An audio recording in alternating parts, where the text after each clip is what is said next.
Matrudevobhava. Hello అందరికీ నమస్కారం, good morning. నేను మీ కిషోర్. ఈనాడు సాక్షి, ఆంధ్రజ్యోతి, ఆంధ్రప్రభ 4 వార్తాపత్రికలు వచ్చిన రాజకీయ, ఆర్థిక, సాంకేతిక మరియు సమాజంపై ప్రభావం కలిగించే ప్రధాన అంశాలను సమగ్రంగా, స్పష్టంగా మీ ముందుకు తీసుకురావడమే ఈ వీడియో ప్రధాన లక్ష్యం. మేము పెట్టిన ఎఫర్ట్ మీకు నచ్చినట్లయితే దయచేసి లైక్ చేయగలరు. మీరు ఇచ్చే ప్రతికి మాకు ఎంతో ఇంపార్టెంట్ అండి. ఇంకా ఆలస్యం చేయకుండా ఈ రోజు వార్తలకు వస్తే ముందుగా ఈనాడులోని వార్తలు చూద్దాం. తిరుపతిలో ముందు జాగ్రత్తగా పోలీసులు తనిఖీలు. తిరుపతిలో భక్తి రద్దీలు ఎక్కువగా ఉండడంతో ఇక ఉత్తరాంధ్రలో వాయుగుండ ప్రభావం. 650 ఎకరాల్లో అరటి పంటకు నష్టం. తిరుమల శ్రీవారిని దర్శించుకున్న ఎంపీ పురంధేశ్వరి గారు. గోడ కూలడంతో వృద్ధ దంపతులు దుర్మరణం. భారీ వర్షాలకు శ్రీకాకుళం జిల్లాలో వంశధారకు భారీగా వరద.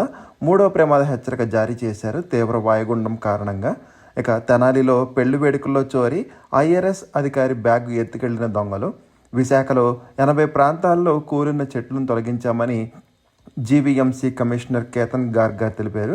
ఎన్ని ఆటంకాలు ఎదురైనా ఉపాధ్యాయ ఉద్యోగాలు భర్తీ చేశామని మంత్రి అనిత గారు తెలిపారు. వంశధారకు పోటెత్తిన వరద. జల దిగ్బంధంలో పలు గ్రామాలు. వరద ముప్పు ఎలాంటి పరిస్థితినైనా ఎదుర్కొనేందుకు సిద్ధంగా ఉండాలని మంత్రి అచ్చెన్నాయుడు గారు తెలిపారు. వైకాపా నేత నాగార్జున యాదవ్ దౌర్జన్యం. హోటల్ యజమాని సిబ్బందిపై దాడి చేశారు.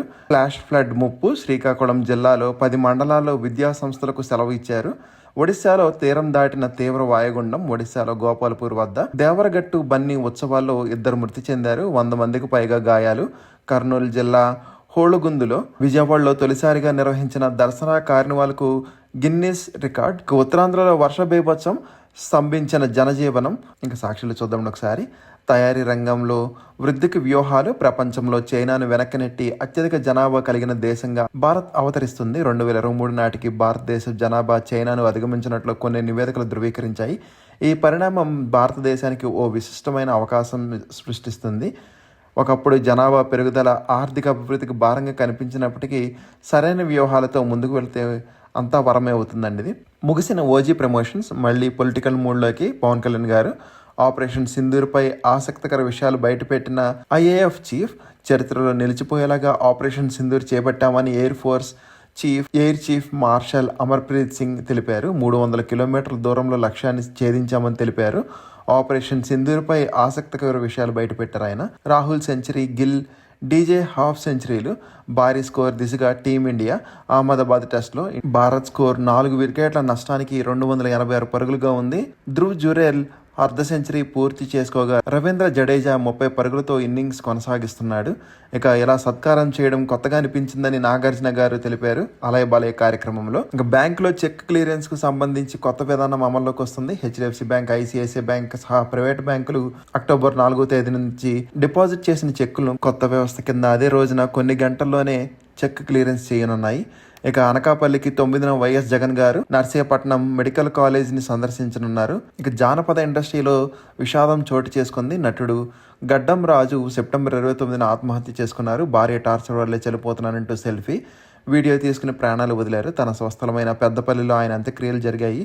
రాజు ఇది ప్రేమ పెళ్లి కాగా వీరి వివాహమై 6 నెలలే అవుతుంది. ఇక మద్యం కేసులో అక్రమంగా అరెస్టైన రాజంపేట ఎంపీ, లోక్సభ వైఎస్ఆర్సీపీ పార్టీ పక్ష నేత మిథున్ రెడ్డికి బెయిల్ రావడం తెలిసిందే. ఈ సందర్భంగా విజయవాడలోని ఏసీబీ కోర్టు చేసిన వ్యాఖ్యలు ఆంధ్రప్రదేశ్ పోలీసు వ్యవస్థకు చెంపపెట్టు. అధికారంలో ఉన్న తెలుగుదేశం పార్టీకి వత్తాసుగా రెడ్ బుక్ రాజ్యాంగంలో అమలుకు భాగంగా జరిగిన ఈ అక్రమ అరెస్టు గురించి రాశారు. విజయవాడలో దారుణం. లాడ్జీలో మహిళ స్నానం చేస్తుండగా వీడియో తీసిన కొందరు ఆకతాయిలు పోలీస్ కంప్లైంట్ చేశారు. ఇక కరూర్ ఘటన. విజయ్ టీవీకేపై మద్రాస్ హైకోర్టు ఆగ్రహం. తమిళగ వెట్రి కళింగ పార్టీపై మద్రాస్ హైకోర్టు తీవ్ర ఆగ్రహం వ్యక్తం చేసింది. ఈ ఘటనపై సిబిఐ విచారణ కోరుతూ ఆ పార్టీ వేసిన పిటిషన్ కొట్టిపారేసింది. దర్యాప్తు ప్రారంభ దశలో ఉన్నందున అలాంటి ఆదేశాలు ఇవ్వలేమని స్పష్టం చేసింది. ప్రారంభ దశలోనే సిబిఐకి బదిలీ చేయాలని కోరితే ఎలాగని హైకోర్టు ఆగ్రహం వ్యక్తం చేసింది. లడాఖ్లో వాణిజ్య అవకాశాలు. కొంతకాలంగా జరుగుతున్న పరిణామాలు దేశవ్యాప్తంగా అందరి దృష్టి ఆకర్షిస్తున్నాయి. 2019లో జమ్మూ కాశ్మీర్ రాష్ట్రం నుంచి లడాఖ్ను వేరు చేసి కేంద్రపాలిత ప్రాంతం యూనియన్ టెరిటరీగా చేసిన తర్వాత అక్కడ ప్రజల్లో ఆందోళనలు పెరిగాయి. ఇక నెల్లూరులో ఏసీఎస్ఆర్ మెడికల్ కాలేజీలో విద్యార్థి ఆత్మహత్య. ఇక ఆంధ్రజ్యోతి చూద్దామండి. తాడిపత్రిలో ఉద్రిక్తత. పెద్దారెడ్డిని అడ్డుకున్న పోలీసులు. భారతీయ సినిమాలంటే రష్యన్లకు చాలా ఇష్టమని పుతిన్ గారు తెలిపారు. మలేషియా ప్రతినిధులతో నారాయణ గారు కీలక భేటీ. ఇక పాక్ ఆక్రమిత కాశ్మీర్లో తీవ్ర ఉద్రిక్తత. ప్రత్యేక దేశం డిమాండ్ చేస్తున్నారు. చిన్నారుల ప్రాణాలు తీస్తున్న దగ్గుమందు పాపం 2 ఏళ్ల బాలుడు మరణించాడు. దసరా ఉత్సవాలు ఇంద్రకీలాద్రిపై అరుదైన రికార్డ్. వైసీపీ నేత నాగార్జున యాదవ్ వీరంగం. హోటల్ యజమానిపై దాడి. ఇక అంబేద్కర్ విగ్రహానికి నిప్పు. సీఎం సీరియస్ అయ్యారు. ఇక ఆంధ్రప్రభ చూద్దామని ఒకసారి.